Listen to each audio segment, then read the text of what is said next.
Ngiyalamukela bathandekayo lonke kusifundo sethu saleli ikota elitsha. Mina engikhuluma lani ngumfundisi uGresham Mlilo. Abangane engilabo bazaziveza labo ngokulandelana kwabo. Siyabongelana njalo balaleli ngegama lenkosi yethu Jesu ngomusa wayo ukuhamba lathi singena kwesinye isifundo esitsha okhulumayo umfundisi Mila Dube.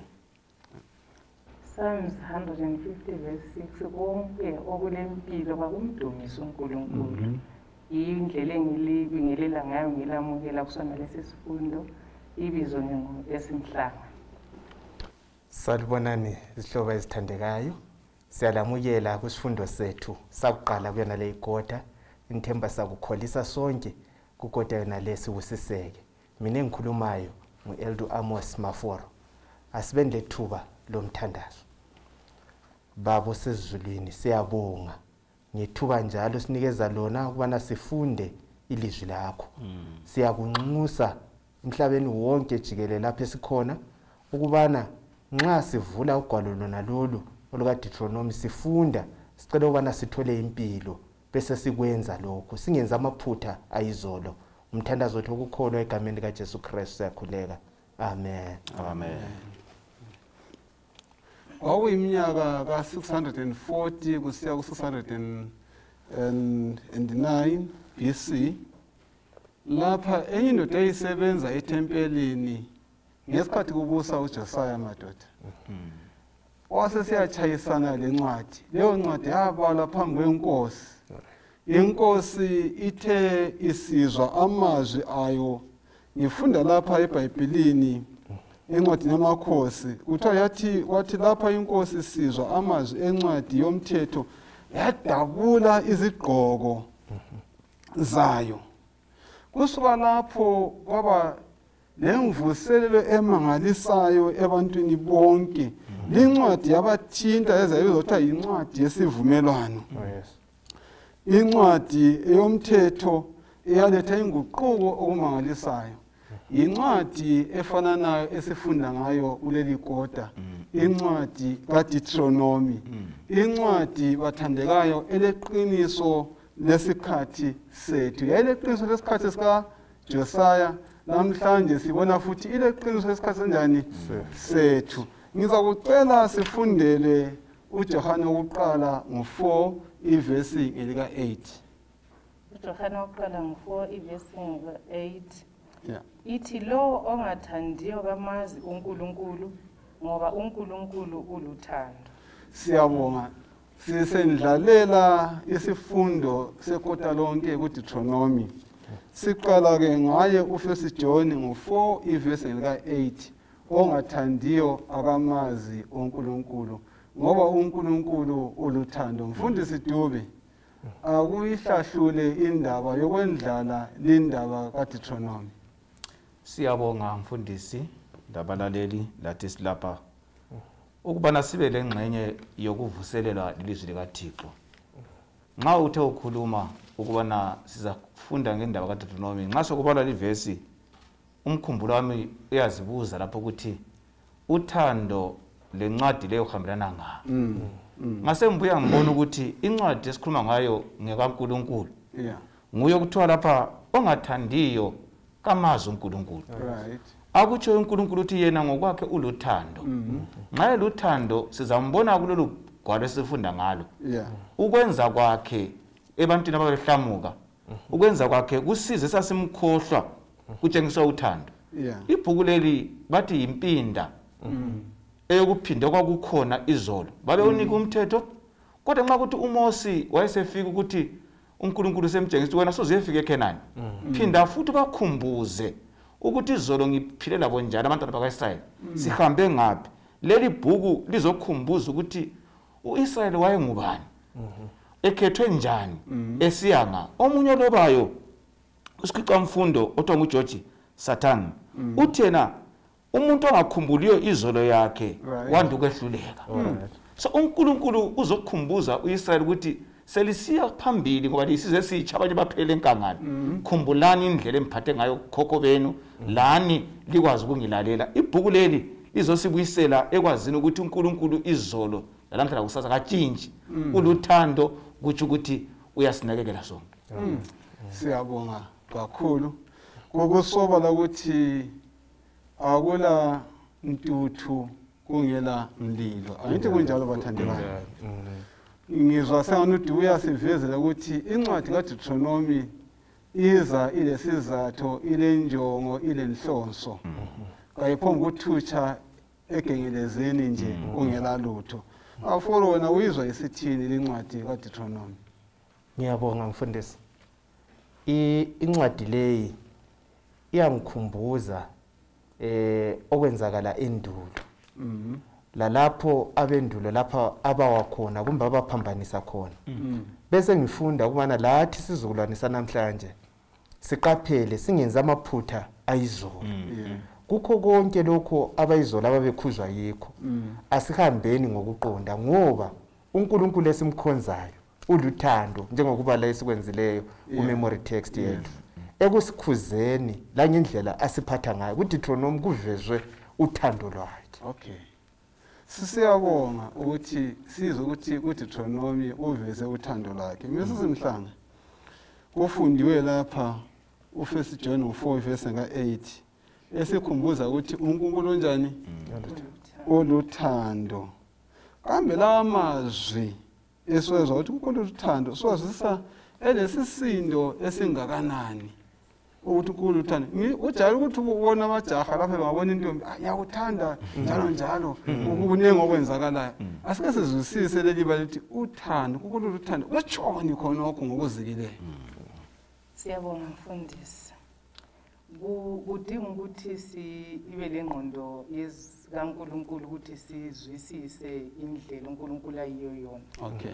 Ngiyithandela ngokuthi icace yathi uluthando. Kusho ukuthi kuyibunguye bakhe. Alright. Kasolutha lwenzayo kakuthi ukuthi uNkulunkulu uyathanda. Alright. Kodwa uyikhona lokho kusivezela ukuthi konke akwenzayo konke ayikho khona konke kufuqwa luthando ngoba izolo lathi namhla siyacabanga ukuthi uNkulunkulu we-Old Testament la lesimbona ku-New Testament ungani kulo mahluko ngapha uthanda abantu ngale besibona abantu bechithwa kunjani abantu kodwa konke isifundo lesinxa sithi uNkulunkulu uluthando monani kuzika kwakhona ukuthi ukuthi injongo yakho konke okufuqa ukwenza kaNkulunkulu ufuqa lokho ayikho khona. Alright. Siyabonga. uNkulunkulu uluthando. Ngiyidla uthi ngavele ngibambe uNkulunkulu. Sembambe uthando kakhulu. Emadoda. Yeah. Asike sizwisiseke lapha Dube ngoDeuteronomy 6 verse 5. Ungasibala uDeuteronomy 6 verse 5. Deuteronomy 6 verse 5. Yeah. Ithi thanda uJehova uNkulunkulu wakho ngenhliziyo yakho yonke la ngomoya wakho wonke kanye la ngamandla akho wonke. Ungaya kuMark ngo12 verse 30 iyengeza lokho akubalileyo. Izidla ngengqondo kabani? Yakho. Dube sizwisisani kumele simthande njani uNkulunkulu ngala amavesi esiwafundileyo. Njalo kusasifuteni uNkulunkulu yena ngokwakhe uluthando.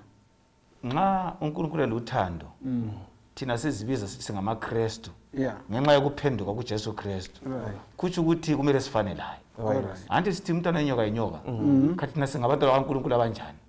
Lapha nxa kuthiwa uNkulunkulu uluthando lathi kuthiwa umthande ngenhliziyo yakho yonke ngengqondo yakho yonke kuthi ukuthi ukuba ngumntaka kaNkulunkulu yikuba njengaye. Utshiye lokuhle mfundisi nxa uthinta uNkulunkulu nxa ungambamba ubamba uthando. So kumele impilo yami njengomKristu, impilo yakho njengomKristu, impilo yethu njengabantwana kaNkulunkulu iveze ebantwini bomhlaba ukuthi luthando lukaJesu silubona luhamba. Yikukhuluma kwethu, yikwenza kwethu. Kumele kube luthando. Oloba lapha uthena uthando kumele ube ngothande othandayo. Xa usithi ufuna ukuthanda, qala uthande wena. Omunye loba ngesilungu uthena uthando kuyisipimo sesiKristu ukuthi umuntu nguba. Xa usithi ngumKristu bapima ngothando lalo kuNkulunkulu lebantwini. So lapho sikufundayo ukuthi nxa kuthiwa umthande ngenhliziyo yakho yonke, ingqondo yami, impahla yami, imfuyo yami, konke ngikho khona ngakuveza ukuthi uNkulunkulu uyabusa kimi la iluthando likaKristu. Siyabonga. Ngafuna ukuthini ngendaba yothando. indaba le ijule kakhulu ngoba yisimilo sikaNkulunkulu. Ngibona ngani ayikwani kahle engqondweni zethu. Zimfitshane kakhulu ukuthi sizwisise indaba yothando ngoba kunguNkulunkulu isisimilo sakhe. Bonke abathi bayamazi uNkulunkulu ivesi ethe bamele babe lothando ngoba uNkulunkulu uthando. Umbuzo mlaleli, uyathanda yini? Uziphatha njani komunye umuntu oseceleni lapho umakhelwane? Ivangeli uyalihambisa yini kwabanye? Sananzela uNkulunkulu la ngendlela ayejezisa ngayo abantu wayejezisa ngothando ngoba kuye kuluthando. Lapho nxa uNkulunkulu singathi uyaphambanisa, nxa engaphambanisa uNkulunkulu uphambanisa ngothando ngoba yisisimilo sikaNkulunkulu. Yes. Ngizacela besivulela uHezekiel ngo28 verse ka15. Ngilombuzo lapho uthi kunemibhalo elandelayo. Isenza yenza ngqondo bani kudaba lo lenkululeko lobungozi belengozi etholakala othandweni kuphela. Nansi indaba kulo Isaya ngo14 ivesi nga12 kuya ku14 ekhuluma ngokuwa kwalosifa uHezekiel ngo28 verse 12 kuya ku17 kodwa ngizafuna sifundele uverse 15. Then uSambulo ngo12 verse ka7 esivezela sobala ukuthi ngenxa yempikisano endaweni enhlambulukileyo ezulwini kwaveza kunjani ukulwa ezulwini waxotsha uSathane. Ngizafuna ke sikhangele lo verse 20 uverse 15 lapha sizwisisa kanti sifundani ngolosifa nothando lukaNkulunkulu na. Akusifundele uverse 15. Ezekiel ngo28 ivesi ngo15. Ithi wawungela sici ezindleleni zakho kusukela ngosuku owadalwa ngalo ububi baze bafunyanwa kuwe. Right. Wayengela sici endleleni zakhe angithi ubazofumana njani kuwe. Ngifuna bona ngalama verse lingitshele ukuthi kulengozi bani uthando kaNkulunkulu sifundani ngolosifa. Well, indaba yothando mfundisi ile ngozi thi esithi i-risk ngesikhiwo. Ukuthi kufana lokuthi uyethatha umuntu ongaziphathanga ukwazi ukuthi kaziphathanga ukwazi ukuthi ithuba lokuthi akuchiye likhulu kangaka kodwa uzimisele emuntwini nalowo. Yikho kwenziwa nguJehova. Wamdala uLucifer wayekwazi okwakuzenzakala wasidala thina kwakuyi-risk kwakuvuma kwathi kusenzakala sisona uLucifer esona emnikeze inkululeko yokukhetha. uNkulunkulu kazange adale esiwathi ngama-robot abangela kukhetha abathanda ngeforce. uNkulunkulu ufuna ukuthandwa kuvelela enhliziyweni ngoba yisimilo sakhe. uLucifer ulwa lakho nalokho ulwisana lesimilo sikaJehova. Ethi ukhulumende kaJehova akazipha kathandi ulocuku. So yikho esikuthi i-great control impikiswano enkulu iphakathi khona lapho ukuthi kuvezwe isimilo sikaJehova. Ngiyabuzwa kakuhle uzaqhola phambili ukuthi okay ngenxa yokulalelo khuzeni lesimilo sikaNkulunkulu uSambulo 12:7 wasekhotha ngathi emhlabeni ezulwini angithi nangu usesemhlabeni kathi sizwisisani ngodaba lwamandla adonsela phansi. Kule ndaba esixoxa ngayo lapha eka Isaac Newton. Sisana ngamandla ladonsela phansi maqondana nalamandla agcina inyanga. Andikwawa okwawela iphuli ethalawela phezulu kwalokho zinika Isaac Newton. Wafunda ukuthi na akulanto ongayiphosi phezulu ehlala emoyeni. Kodwa nanzi inyanga zihleze emoyeni lenyanga lenkanyezi. Sifunda ngalezi zinto maforo. I-science yasibekela kucaca ukubana le kuthiwa yi-force of gravity amandla okuletha izinto phansi. Ungayaphandle lapha esikuthi ku-space i-gravity yakhona isebenza opposite. Ibisigcina izinkanyezi inyanga kulapho kukhona kwangani kusebenza opposite. Kunjalo lasemthethweni kaNkulunkulu lasethandweni lukaNkulunkulu lulenkululeko kunjengelanga elithi lona ilanga nxa lilaphana udaka luyomisa luncibilikise ibhatha imajarini. So umuntu uyazikhethela akula obanjwa ngamandla. Indaba yakhona isekuthini kulenkululeko uthando lukaNkulunkulu lujile kangaka lisinikeza inkululeko yilo oluvezwa lapha. Okay. So esekuzisala lapha mfundisi Dube ukuthi uthando kaNkulunkulu aluguquka ngithi. Hayi siyabonga. Ukhona ngakutsho khona usiyaphambili. Ngingalinganisa Ngayo inkululeko le. Ukuthi inkululeko ngayikuthatheli ukukhetha wena. Alright. Yona imi inkululeko. Alright. Anti silomhlaba kathese emazweni kulomthetho kulamajele. Ijele kalibuyili kuyithi kuzongena ejele. Hayi ngitsho. Ukwenza kwakho kuyakufaka ukuthi ejele.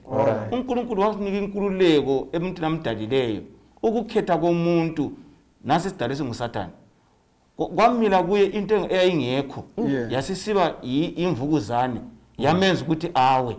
Kodwa ke ngokufunda sizakwenza abalalelayo bonke bangabantu baNkulunkulu bazasindiswa. Ukugcwalisa okutshoyo uGenesis 2:16 no17 nxa eseduzana ngambala esikhumbuza bona uNkulunkulu esidala umuntu wamfaka endaweni enjani. Genesis 2:16 no17 walama vesi Mrs Mhlangoza wafunda asifundisani ngokungena kwesono emhlabeni opheleleyo. Umhlaba onjani? Opheleleyo. Labantu abanjani? Abaphelele. noNkulunkulu onjani futhi? Opheleleyo. Bonke kodwa kwangena njengoba Lucifer kodwa wayephelele endleleni zakhe zonke.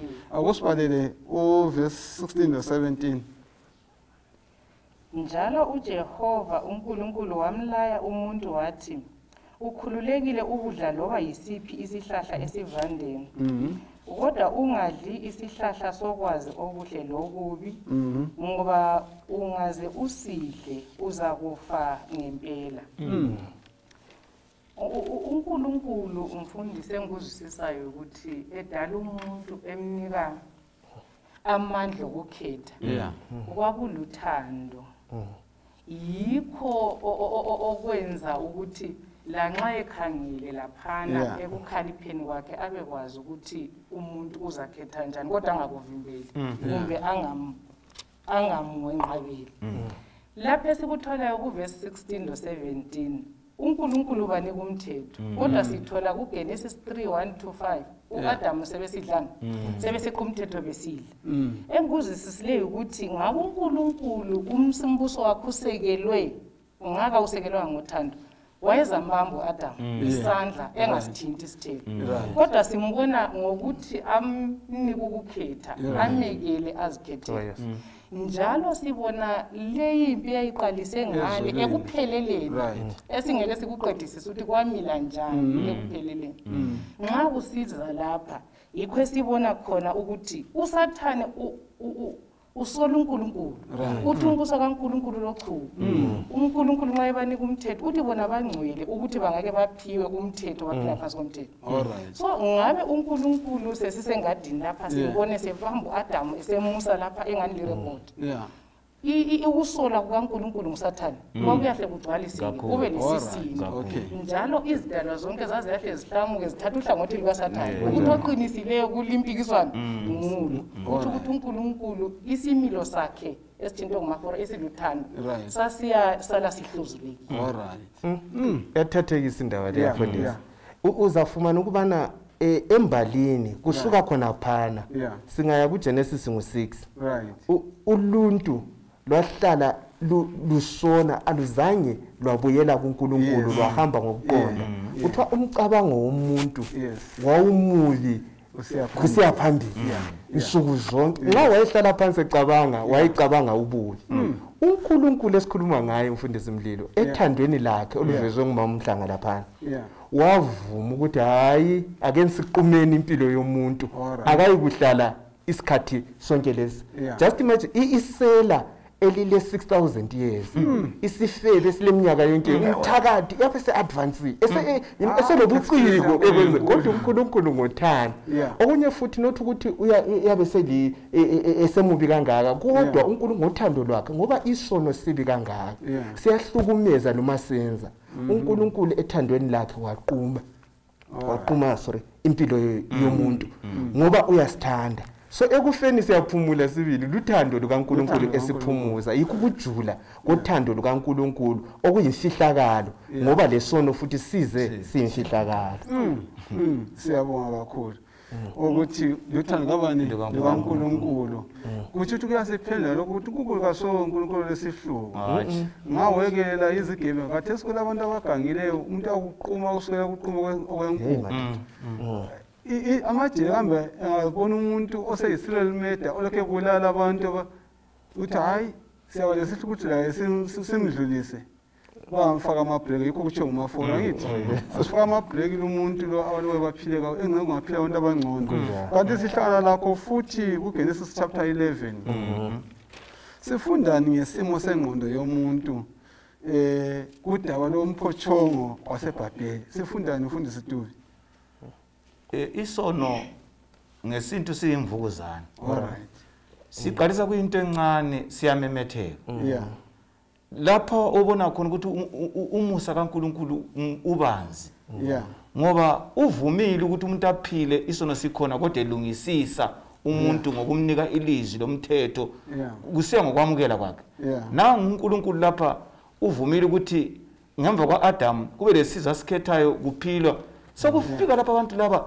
baqhubeka besona umlimi kazangathi sengichitha konke ngiyebumbo Adam umutsha hayi ukhetho yedwa ambona ukuthi uyamlalela athi abanye ngizabesula kodwa ngiqhubeke ngitshengisa uthando ukuthi umuntu ngamdala ngothando ukukhule sikufunde ukuthi bazalana isono ngasamukela usithande siyamemetheka siyaqhubeka siyabulalisa kasibalekele isono siphile ngendlela yokulaya kwaNkulunkulu zasincede empilweni yesikristu siyabona ngicela sifundele uGenesis chapter 12 verse 1 kusiya ku3 Genesis 12 verse 1 kusiya ku3 uJehova wathi kuAbraham suka elizweni lakini lebantwini bakini lasendlini kayihlo uye elizweni engizakutshengisa lona verse 2 ngizakwenza ube yisizwe esikhulu njalo ngizakubusisa ngizakwenza ibizo lakho libe likhulu njalo uzakuba yisibusiso verse 3 ngizakubusisa labo abakubusisayo njalo lo okuqalekisayo ngizamqalekisa ngakho bonke abantu bomhlaba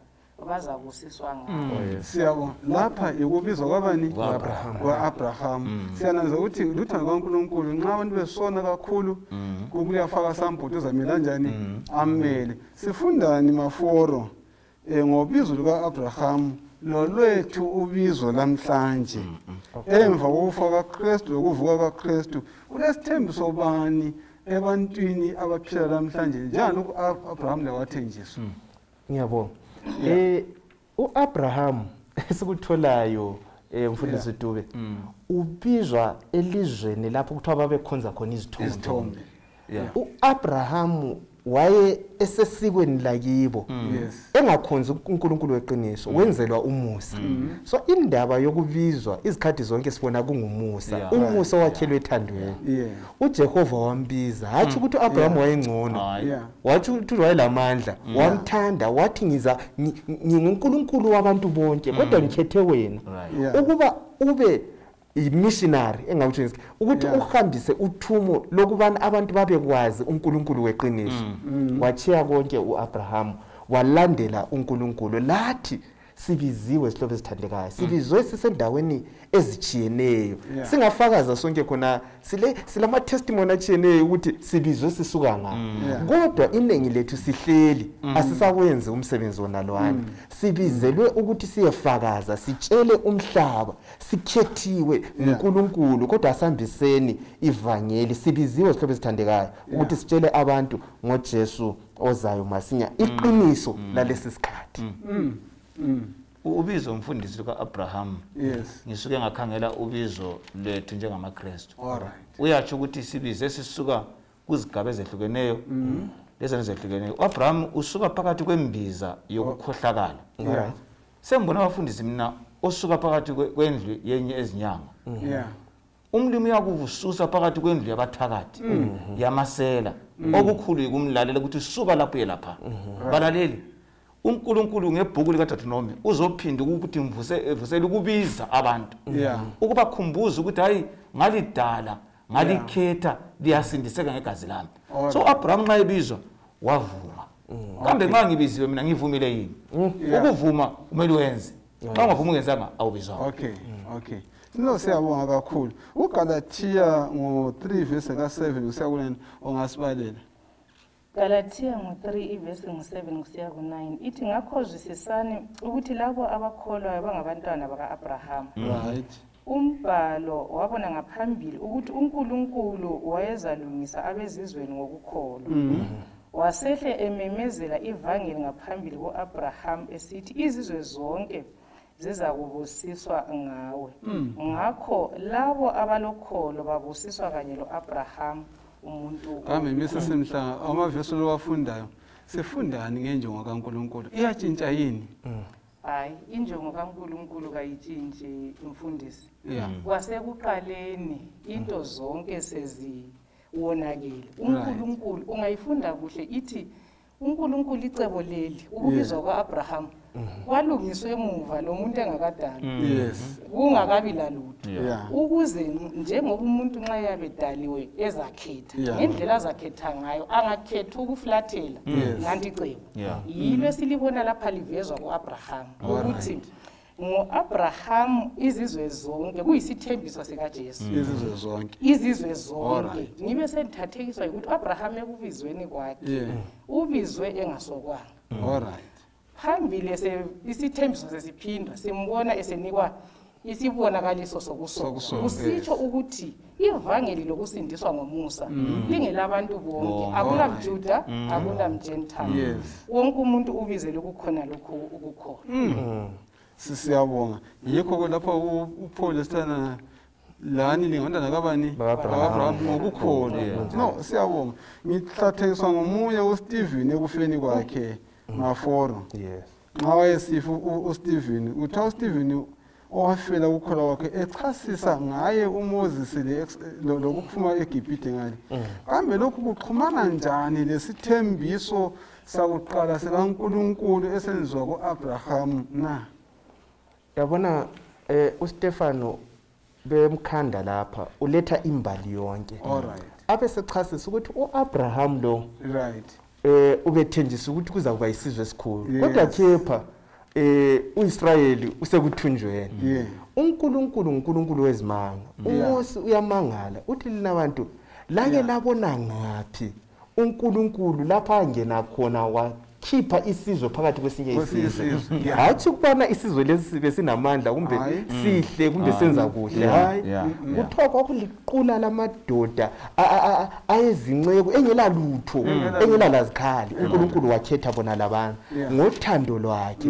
Ebakhethile wathi mina ngifuna libe yisizwe sabapriest. Isizwe siza kuhambisa ivangeli. Bathi bona geographically mfundisi Mlilo iPalestine Israel lapha khona isesenta isenkabeni yakho naphana ukubana ivangeli lihambe umhlaba wonke Europe, Africa, India yonke indawo. uNkulunkulu ngokwenza kwakhe wakhetha abantu wababiza ebabizela uthumo ukuthi umsebenzi uNkulunkulu kaphelelwa sihlobo esithandekayo. uNkulunkulu usibizile lakhathesi uvusile ibandla lakhe walinikeza iqiniso lalesi sikhathi. Wasesithi ku5 years lezi I will go. Sonke sathi I will go savuma. Asambiseni sitshele umhlaba okwenzakalayo ethempelini le ezulwini okwenziwa nguJesu. Yiliqiniso lalesi sikhathi. Right, ngikuza uDube lapho ukuthi thina njengensali sidlelana njani lo mhlaba? Sidlelana njani lani lo mhlaba wonke na? Sisifana njani lo Israyeli wezolo na? Silomthwalo bani njengebandla ekakhulu umuntu isiqu ngasinye umuntu ngomuntu. Ngizwini wafolo kwatsho kancane kuyale ndaba akuyichaye kabanzi. Ngithinteke khona phana ekhuluma ukuthi uNkulunkulu ubiza isizwe sikhupha kwesinye isizwe. Uyakulanda Mlile kukhupha phakathi kwabanye abantu ngumuntu. Ule njongo ungakhangela oloba isifundo uthi ule njongo ukuthi uhambise udaba lwakaNkulunkulu ebantwini. Ummele. So ubudlalo bethu thina lo Israel ukuthi uIsrael wakhutshwa eGibhithe. Kwathi impilo azayiphila ibe yisibonela umhlaba wonke abantu babe sebebuza ukuthi hayi nguNkulunkulu esithungamela kasibuswa ngamakhosi abonakalayo. So umKristu uthi ususwe empilweni yomhlaba eyoluntu engalaNkulunkulu. Impilo yami le yakho njengomKristu kayibe ngamakha idonsela abaningi kuJesu Kristu. Sibizela ukudonsela abantu kuJesu lempilo yethu. So kathesi silothumo ke ngiza kuhamba umhlaba wonke. Umbuzo khona uhleli ngekhaya khonapho ulalele kambe wavuma wathi uyahamba yini? Asikhuluma ukuhamba ngenyawo sithi kusukuma uthwele ivangeli kaThixo utshela omunye umuntu uphinde uhambe ngesimilo sichumayele isimilo. Noma ungaphi ngiza kuhamba. Alright. Umlimi usinika umlando njengomuntu munye ngamunye njengemuli. Mina ngike ngakhuluma esimini engithi ngamela bathi umfundisi la yathanda ukukhuluma. Ngathi corona ngiyayibonga kodwa. Ngake ngaqhubeka nje sizafunda ukutshumayela. Ngoba kade sokuvuma ukuthi ukhozele emuli umuntu angafika somele umtshele ngoJesu ngoba kusarumyeza kuya muli kumele ukhulume. So umlimi uthi asambeni njengezimuli njengomuntu njengebandla ngoba yiluthume sinikwe njalo. Oh siyabonga kakhulu. Ngithemba abantu singakubamba lokuthi sonke asihambe sinjani sichumayele. Akumfundele eXodus ngo-19 verse ka4 uzamfundela lo verse ka5. Kuwashaya wahlanganisa nalawo. Exodus 19 ivesi ngo4 lo 5 ithi lina ngokwenu lizibonele engikwenze eGibhithe lokuthi ngilithwele ngamaphiko engqungqulu ngaliletha lapha kimi. Verse 5 ngakho ke lingangilalela ligcine isivumelwano sami lani liza kuba ligugu kimi phakathi kwezizwe zonke lokuba umhlaba wonke ungowami. Awasho ufundele verse 6 la nxa singakubeka. Lina kimi liza kuba ngumbuso wabapristi lesizwe esingcwele. Yiwo amazwi okumele uwakhulume kwabako-Israyeli.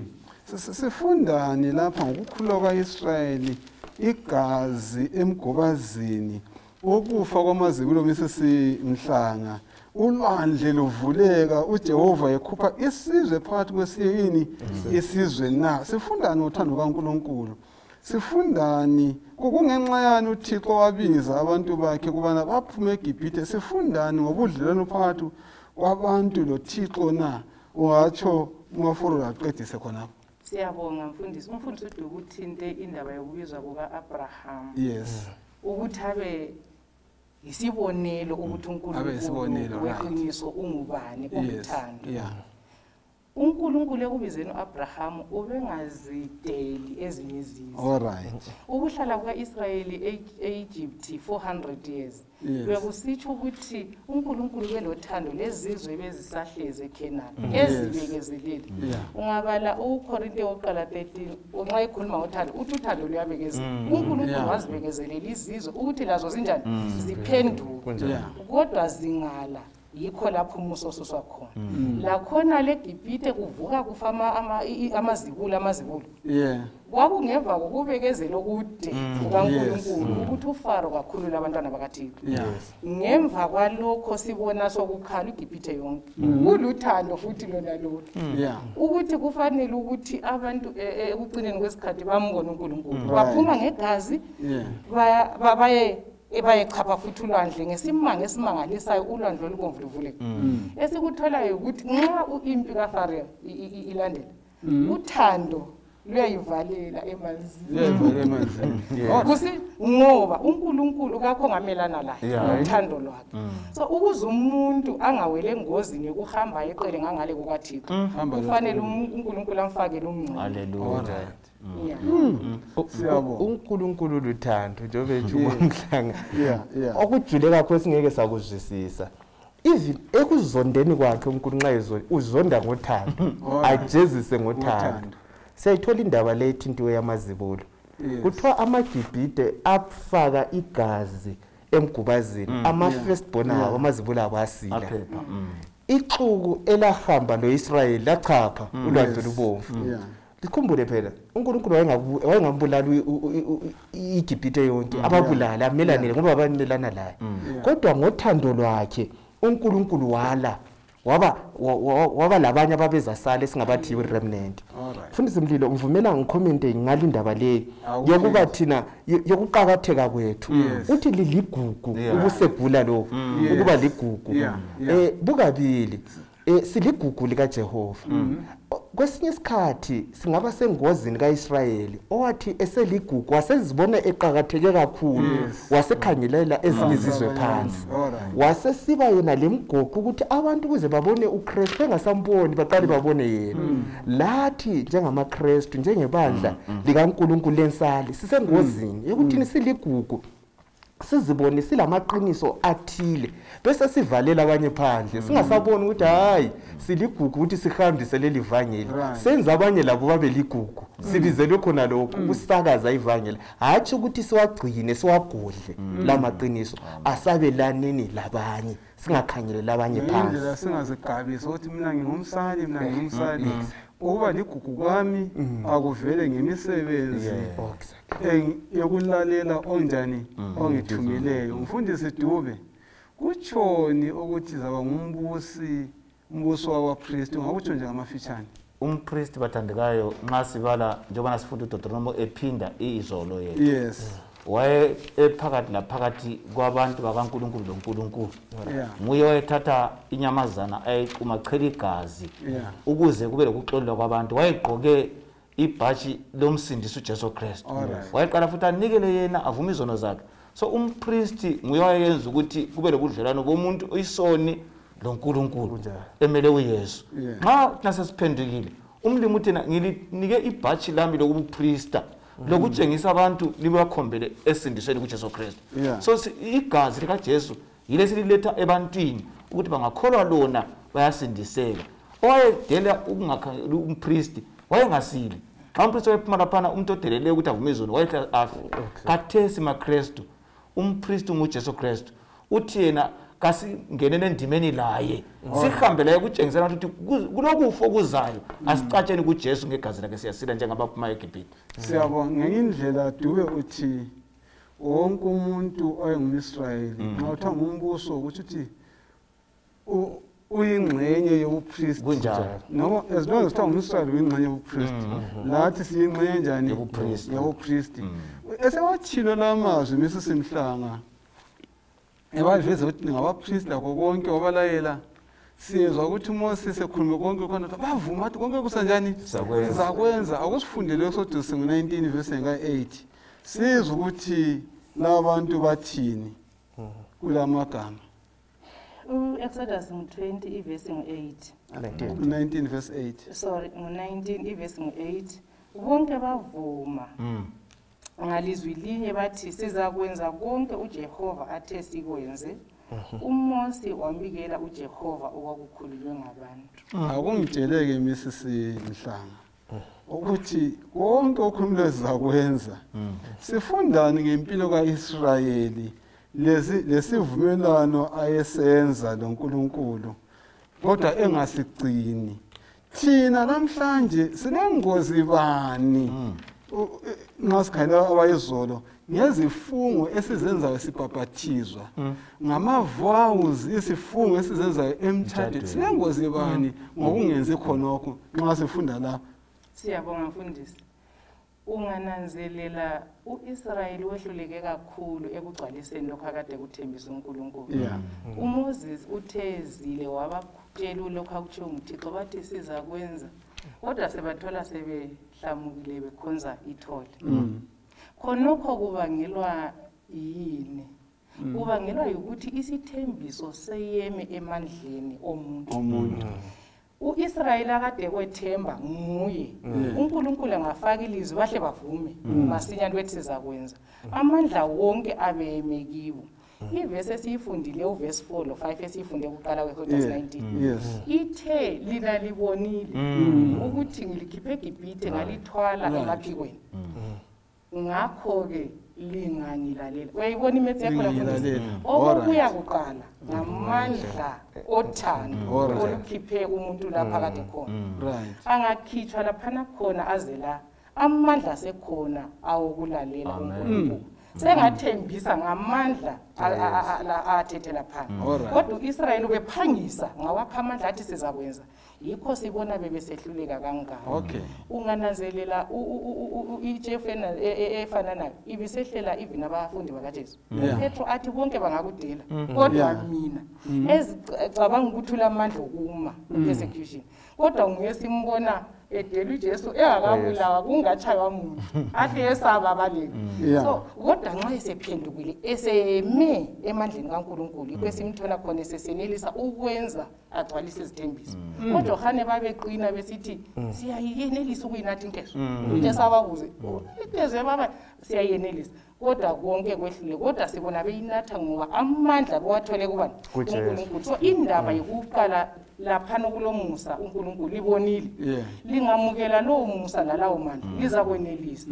Okuhluphayo ukuthi thina sifuna ukuzama ukwenza intando kaMlimi ngawethu amandla. Yikho lathi nje amaKristu siyehluleka embhabhathizweni mfundisi sesifungile ngizakwenza lokho ngihambisa ivangeli ibandla lizihlaleni ngoba sacabanga ukuthi ngawethu amandla sizahamba kodwa ngaseyama kuNkulunkulu lamandla akhe ivangeli leli ngase lihambile umkhawulo omhlaba ngawo Jesu efike lo hlupho olukhulu usuqambe wathi kunganjani ungalaleli kwaba ukuthi Israyeli ayefika masinyane eKenani Dube wachitha iminyaka amachumi amane ebhodabhoda ngokungalaleli ngokungathembi inkosi kungenza abathandekayo ube leminyaka eminingi ebandleni kodwa uchithe nje ibe yize ngoba nxa kungala kulalela lokumethemba uNkulunkulu awungeke uphumelele eSkristini phela sijayele ukuthemba ezinye izinto esisuke kuzo njengabantu sikholwa uNkulunkulu njengokutsho kwamama laphana ufuna ukuthi yena ungakhumbula kwenzile izolo ngembali yokusindisa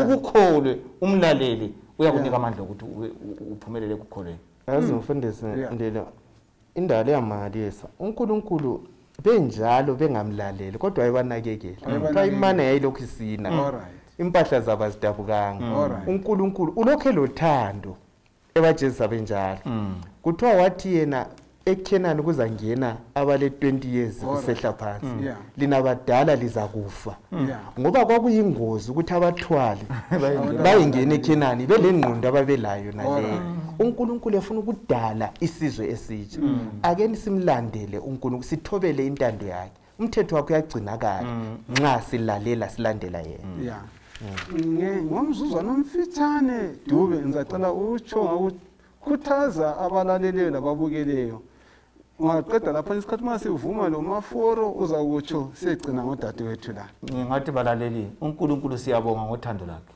uyanika i-second chance uIsrayeli wayemnika amathuba njalo lawe lami nxa kukhona ukwehluleka kathile ngenxa ukuthi usaphila vuma nxa ilizwi lifika ithuba elinye umlalele njalo siyabonga kuthiwa uCaleb lo Joshua bavuma uNkulunkulu ayekutsho abanye laba bazange bavume bakhonona bakhala kuNkulunkulu bekhaliswa yisijeziso kwesinye isikhathi uNkulunkulu nxa esijezisa asivumeni ngoba indlela zakhe asondlela zethu usijezisa ngothando ulungisisa isimilo sami uJehova ujulile ake nisikhulekeleni ukuthi sibe lengqondo kaNkulunkulu sibone ngendlela yena abona ngayo kuzasisiza ekuhambiseni ivangeli ngoba siyabe sisenza njengoNkulunkulu elungela ukucomment udadewethu wathi ngithi mina sengizwile abakhuluma ngakho abangane bami ukuthi incwadi kaDeuteronomy yempinda mthetho osokumele ukuthi itshele abantwana abatsha bazangena ngaphi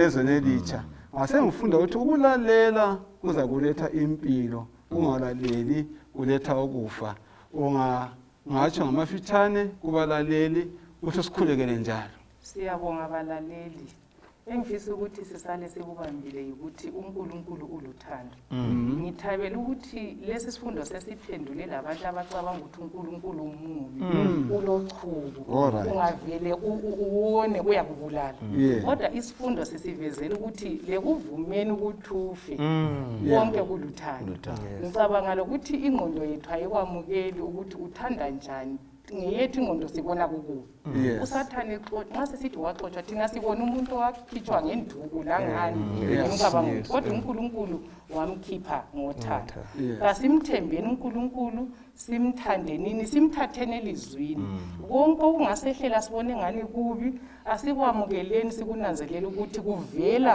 ethandweni usebenzela ebuhleni ezintweni zonke asicimezeni sibendi lomthandazo Baba wethu oyingcwele okhona ekhaya ezulwini siyabonga ukuba lo nkulunkulu onjengawe uNkulunkulu oluthando siyabonga sona lesi sifundo sicela ukuthi sibe lo mutsho omangalisa ezimpilweni zethu sibone ngelihlo lezulu sibe sesinanzelela ubukhulu bakho ngokusithanda sibonga ukuthi ekupheleni idolo lonke lizakhothama phambi kobuso bakho ulimi lonke luzakutsho ukuthi wena uluthando ngoba konke sokucacile empikiswaneni esiphakathi kwayo siyabonga sicela umusa wakho ungehlukani lathi ngoJesu oyinkosi amen amen amen